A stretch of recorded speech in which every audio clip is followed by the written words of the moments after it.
Sveicu visus manā jaunajā video. Šis laiks ir diezgan pelēks, drūms, tumšs, tāpēc parādīt kādas Latvijas vietas no ārpuses diezko labi nesanāks. Tāpēc esmu nolēmis ziemas mēnešos uzņemt video telpās, parādīt jums muzejus un pasākumus. Apmēram tādā garā.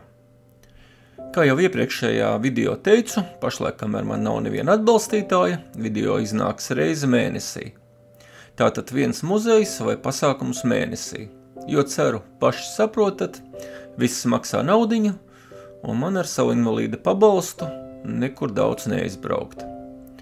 Uz priekšu atradīsies kāds reklāmas devējs vai atbalstītājs, tad jau video iznāks daudz biežāk, kaut vai katru dienu.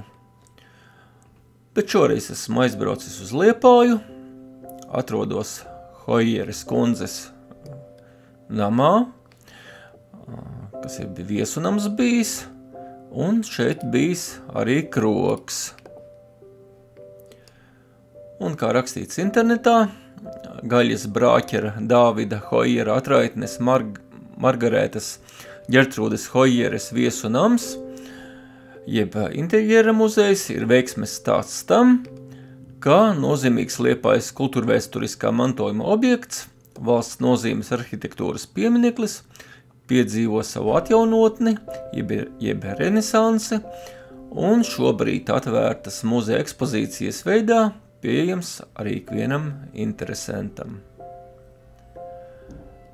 Vēsturiskais nams savu vietu pilsētnieku un pilsētas vietu zināšanās jau senis iemantojis caur vēsturisku faktu, ka saskaņā ar liecībām Krievijas cars Pēteris I Liepājā un Hojeres kundzes viesnīcā viesojies 1697. gadā Lielās sūtniecības laikā. Šobrīd 17. līdz 19. gadsimta interjera muzejā, jeb Hojeres kundzes viesunamā, pirmajā stāvā atjaunots unikālais 17.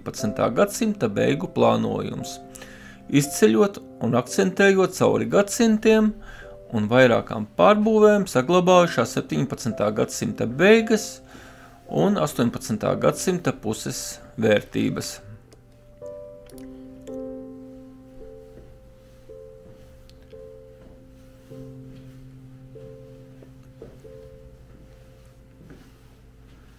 Tātad šis viss ir pagrabstāvs, tūlīt es došos arī uz otro stāvu, ieeja ir caur otro stāvu, caur krogu, un tad notiek apskate sākas ar šo te pagrabstāvu, un tad notiek došanās uz pirmo stāvu, un pēc tam arī uz otro stāvu.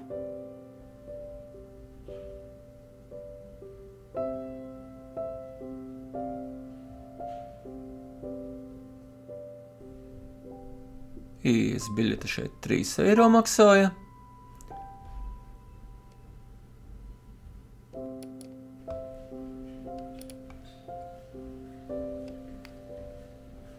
Un arī rakstīts, ka ēkas pirmajam stāvam atgriezt ne tikai sākotnējais telpu plānojums, krogs un Hojeres kundzes dzīvojamās istabas, bet arī vēsturiskais manteļskurstenis ar maizes krāsni, ļaujot apmeklētājiem iejusties atbilstošā laikmeta atmosfērā.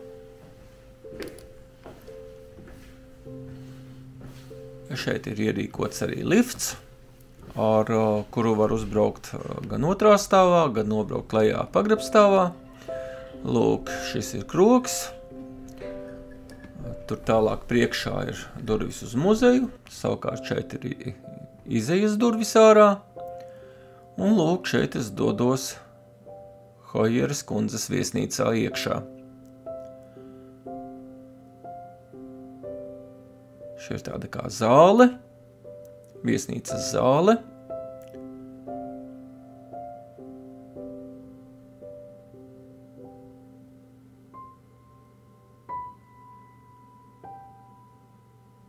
Un lūk, šeit ir 2 istabiņas.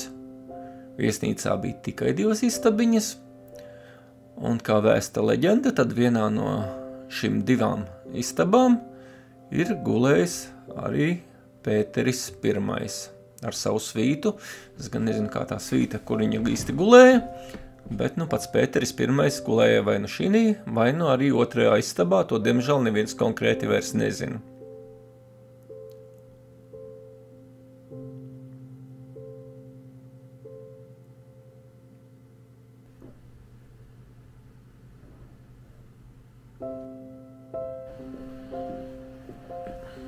Tagad ieskatīsimies arī otrajā telpā.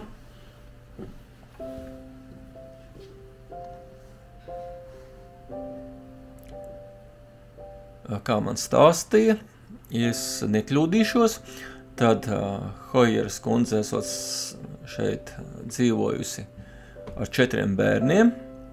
2 bērni, cik es sapratu, ir jau tālāk kaut kur savās gaitās aizgājuši, bet šeit uz vietas dzīvojuši 2 bērni.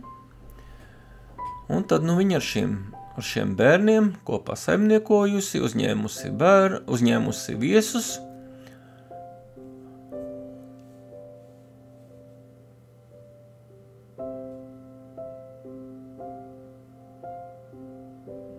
Šis te aromatizētājs, kas ir, droši vien cara laikos nebija. Un te tālāk mēs dosimies jau uz viņas personīgajiem, tieksim tā pēdiņās apartamentiem, uz viņas pašas dzīvokli.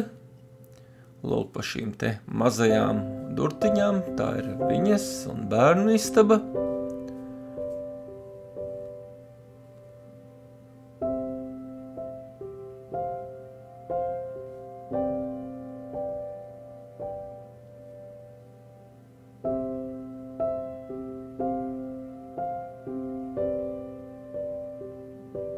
Kas ir interesanti, tur iekšā elektrība nav ievilkta, un tāpēc nekāda apgaismojuma nav. Viss ir diezgan tumšs, ar acīm vēl kaut ko varēja redzēt, bet ar kameru, diemžēl, tur neko īpaši neizdevās nofilmēt. Vēl šo istabu tumšāku padarīja tas fakts, ka priekšā atrodas uzcelta māja jau daudzus gadsimtus pēc tam, un līdz ar to lūk, priekšā esošā māja, bet, kad tās mājas nebija droši vien, tad tur kļuva vēl gaišāks. Un tagad es esmu ticis jau 3. stāvā. Kā rakstīts internetā, tāda savulaik interjera muzeja 2. stāvā, uzkāpjot bijušajos bēniņos, apmeklētājs nonāk kādreizējā preču noliktavā, kur pieredzēt kroga turpinājumu un iet jau 19. gadsimta 2. pusē izbūvētajās istabās.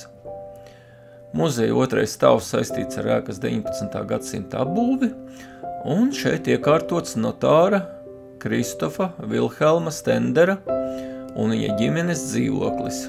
Zināms, ka nams un krogs no 1835. gada ir notāra Kristofa Vilhelma Stendera īpašums. Šeit atjaunot dzīvoklis ar vēsturisko tapešu apdari uz sienām un telpu plānojumu, kuru starpā Stendera kunga dzīvojamā istaba, bērnistaba, guļamistaba, virtuve un atspoguļo priekšstatu par turīga liepainieka mitekli 19. gadsimtā. Liepājas 17. līdz 19. gadsimta interjera muzejs, jeb Hojeras kundzes viesunams, ir vairāku gadu mērķtiecīgas restaurācijas un ciešas sadarbības rezultāts starp Liepājas pašvaldību, Liepājas muzeju un arhitekti Liesmu Markavu, kas rezultējies interjera muzeja veidolā ar 17. līdz 19. gadsimta klātesamības sajūtu, vēsturisko noskaņu un piedāvājumu apmeklētājiem atgriezties gadsimtus senā pagātnē.